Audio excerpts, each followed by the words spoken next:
평안히 주무셨습니까? 수요일날 아침인데요. 오늘은 13편, 시편 13편에 있는 말씀 함께 아침에 묵상해 보겠습니다. 예, 짧은 시인데요. 13편은 총 6절밖에 되지 않는데 전체 구조를 나눠보면 시인이 탄식하는 것, 그 1절과 2절에 있고요. 그리고 나서 적극적으로 하나님의 구원을 요청하는 내용이 3절과 4절에 있고 그 하나님의 구원을 확신하는 내용이 5절과 6절에 이렇게 있습니다. 그래서 이 짧은 시인데 시인이 자신의 고통을 하나님께 호소하면서 그리고 하나님의 적극적인 도움을 요청하고 또 요청한 도움을 이제 하나님께서 도와주실 것이라고 확신하는 내용들로 6절이 이렇게 구성되어 있습니다. 시인이 이제 처음에 1절과 2절을 보시면 하나님께 탄식하는 내용이 나오는데요.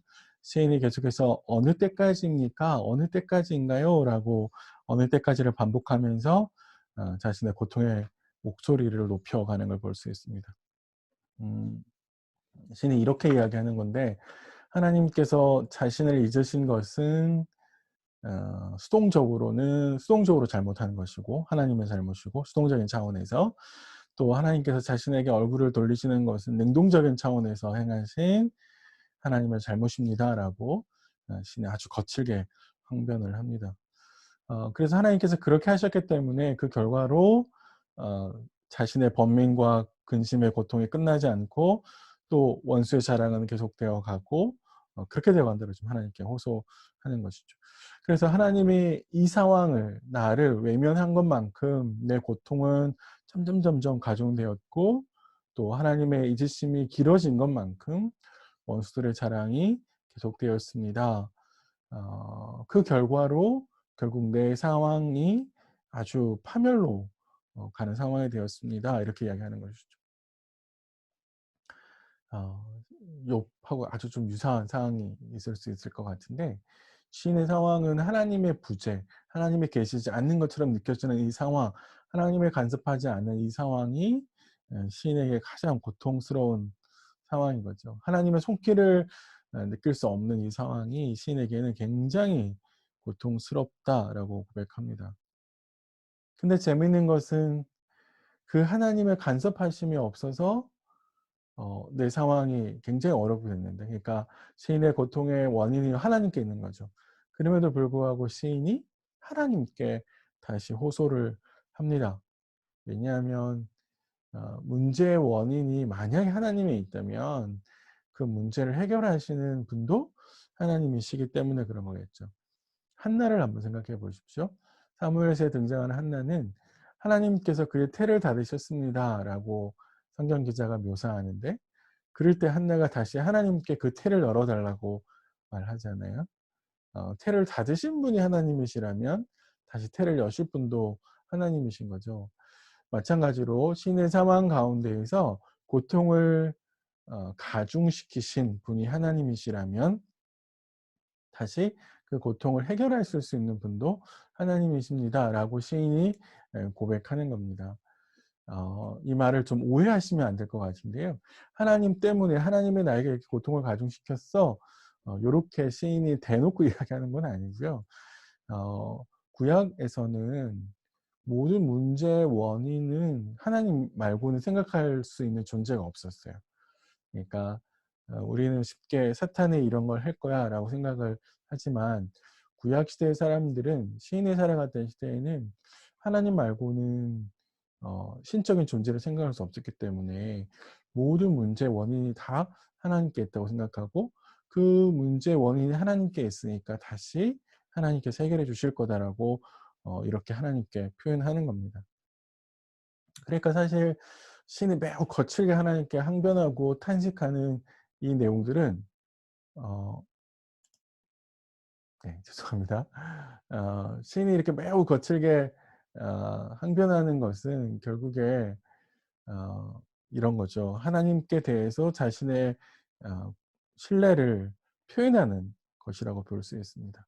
그러니까 하나님을 신뢰하기 때문에 하나님께 호소할 수 있는 것이고 또 하나님의 존재를 부정하지 않기 때문에 하나님께 기도할 수 있는 거거든요.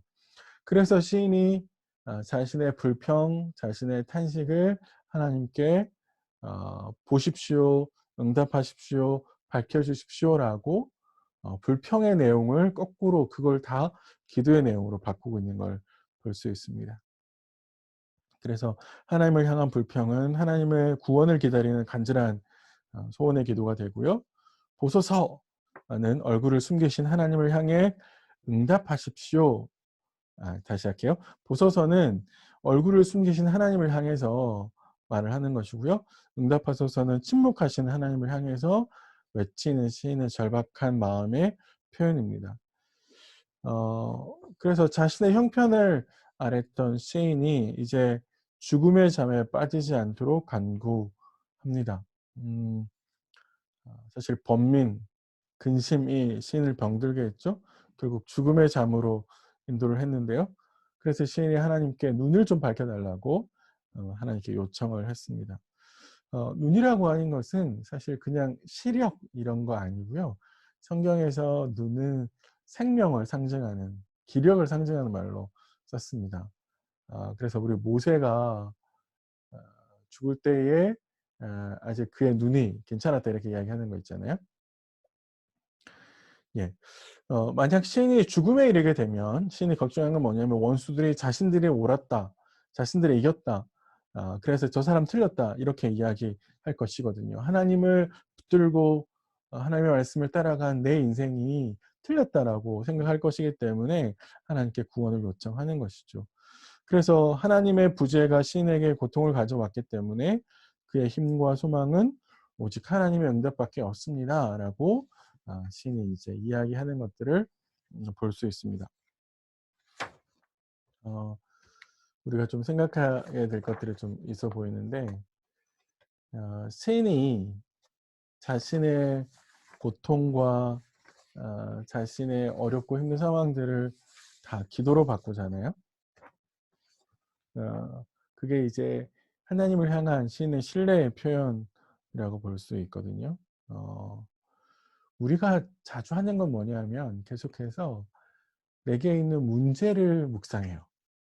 그쵸? 그러니까 내가 가지고 있는 생기의 문제를 계속 곱씹고 그 문제를 계속해서 '아 이 사람도 왜 이런 말을 했을까?'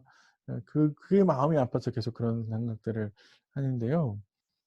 우리가 해야 될 건 문제를 묵상하는 것이 아니라 그 문제를 해결하실 하나님을 묵상해야 되는 것이죠. 어 내게 도움을 줄 수 있는 하나님은 어떤 분이신지를 떠올려 보는 것이 더 필요합니다. 그래서 '왜 이런 일이 일어났지?'라고 불평하고 불신하는 것이 아니라 '하나님이 해결하실 수 있지. 그러니까 하나님께 기도해야지.' 라고 하는 그런 강한 기도의 모습들이 이제 우리에게 필요합니다. 그래서 오늘 하루도 좀 나에게 그런 어렵고 힘든 일이 생겼을 때 그 문제 '왜 내 인생이 이렇게 꼬이지?'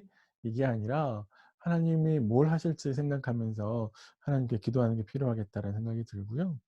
사실 사탄이 바라는 건 뭐냐면 우리가 문제 앞에 흔들리는 거거든요. 우리가 문제 앞에 흔들리고 좌절하고 결국 그래서 신앙의 자리를 떠나가는 게 사탄이 원하는 거고요. 하나님은 반대로 그 어렵고 힘든 일을 통해서 나를 더 단련시키시고 더 깊은 신앙의 자리로 더 성숙한 신앙의 모습으로 가기를 바랍니다. 그러니까 불평해야 될 내용을 그대로 기도의 내용으로 가지고 와서 사실 기도로 바꾸고 그리고 나서 우리가 지금 신이 하고 있는 것처럼 그걸 소망으로 바꿔야 되지 않을까라는 생각이 듭니다. 시인이 5절과 6절에 그렇게 소망을 피력하거든요. "내가 주의 구원을 기뻐하겠습니다."라고 이야기합니다. 상황이 바뀌지 않았는데 시인이 갑자기 하나님께 확신을 표현하고 있습니다. 그러니까 여전히 원수들은 조롱하고 괴로움은 계속 쌓여져 가고 그렇게 가는데 어 문제는 그런 상황이 계속되고 있음에도 불구하고 시인이 마음을 바꾸고 있다라고 하는 겁니다. 불평과 탄원은 기도로 바뀌고요. 그의 기도는 확신으로 바뀌고 있는 걸 볼 수 있습니다. 그러니까 이런 점에서 생각해 보면 기도라고 하는 것은 사실 하나님의 도움으로 상황을 바꾸는 것이기도 한데 기도의 더 본질적인 것들은 사실 내 마음을 바꾸는 거죠. 내 마음이 하나님의 도우심에 대해서 확신하는 것이죠. 내 마음이 하나님 말씀으로 흔들리지 않게 되는 거죠. 그게 기도하는 것이죠. 그러니까 지금 시인이 상황이 바뀌지 않았음에도 불구하고 불평하는 그의 마음이 기도를 통해서 확신으로 바뀐 것처럼 우리 일상에 일어나는 여러 가지 아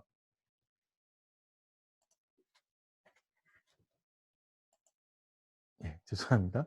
우리 일상에서 일어나는 여러 가지 어렵고 힘든 상황 속에서 우리의 마음이 바뀌어야 되는 거죠, 기도를 통해서. 하나님의 강한 확신, 하나님의 도우심을 바라는 그런 모습으로 바뀔 필요가 있다. 그게 기도다. 기도는 그래서 사실은 상황이 바뀌기도 하지만 바울이 아무것도 빌립보서 4장 6절 7절에서 이야기하는 것처럼 기도하면 걱정하지 말고 기도하면 너의 생각과 마음을 지키신다 이렇게 말한 것처럼 사실 시인이 지금 그렇고 있는 거거든요. 그러니까 그런 점에 있어서 오늘 우리가 하나님께 기도하는 것에 대해서 좀 생각해 볼 필요가 있는데요. 내 마음과 내 생각이 기도를 통해서 굳건하게 되는 것, 그것이 기도이다라고 생각할 수 있고요. 그래서 기도는 현실의 문제에 절망하지 않고 날망하지 않고 또 그렇게 하지 않으려고 하는 발버둥이고 신앙의 표현일 수 있다. 또 하나님의 구원을 의지하려고 하는 몸부림일 수 있다라는 생각을 해봅니다. 그렇게 하고 나면 시인이 하고 있는 것처럼 신뢰와 찬양으로 끝을 맺을 수 있습니다. 시인은 자신이 돌아온 길을 되돌아보면서 나는 오직 주의 사랑을 의지하여 싸우니 지금까지 그렇게 왔으니까 오늘에 대해서도 나의 마음은 주의 구원을 기뻐하겠습니다라고 고백하죠. 그리고 이후의 시간에 대해서도 내가 여호와를 찬송하겠습니다라고 고백합니다. 그러니까 이게 마음이 바뀐 사람의 고백인 것이죠. 하나님의 말씀을 통해서 마음을 지킨 사람의 고백이라고 할 수 있습니다. 오늘 아침에 좀 기도하실 때 음, 해결되지 않는 문제가 있잖아요. 그리고 내 안에 불평이 있을 수 있고 불만이 있을 수 있죠. 그런 불평과 불만들을 가지고 와서 그대로 불평이나 불만으로 하나님께 호소할 수도 있지만 그것을 하나님의 도우심을 요청하는 기도로 바꾸고 또 그 도우심을 요청하는 기도 가운데에서 하나님의 도우심을 바라는 소망으로 바꾸는 그런 아침에 기도를 좀 하나님께 드렸으면 좋겠다라는 생각이 들고요. 두 번째는 무엇보다도 하나님 내 마음을 좀 지켜주십시오라고 기도했으면 좋겠습니다. 하나님의 응답이 더디더라도 상황이 빨리 바뀌지 않더라도 하나님을 향한 내 믿음과 내 마음 또 신뢰가 끊이지 않도록 하나님께 좀 기도했으면 좋을 것 같습니다. 오늘 하루에도요 실망과 좌절 대신에 소망과 기쁨을 가지고 또 하루를 또 보내셨으면 좋겠습니다. 예, 어느 때까지입니까? 라고 하는 기도가 주님의 소망, 주님의 간섭, 주님의 구원을 기다리겠습니다. 라고 하는 기도로 바꾸는 그런 하루 되셨으면 좋겠습니다.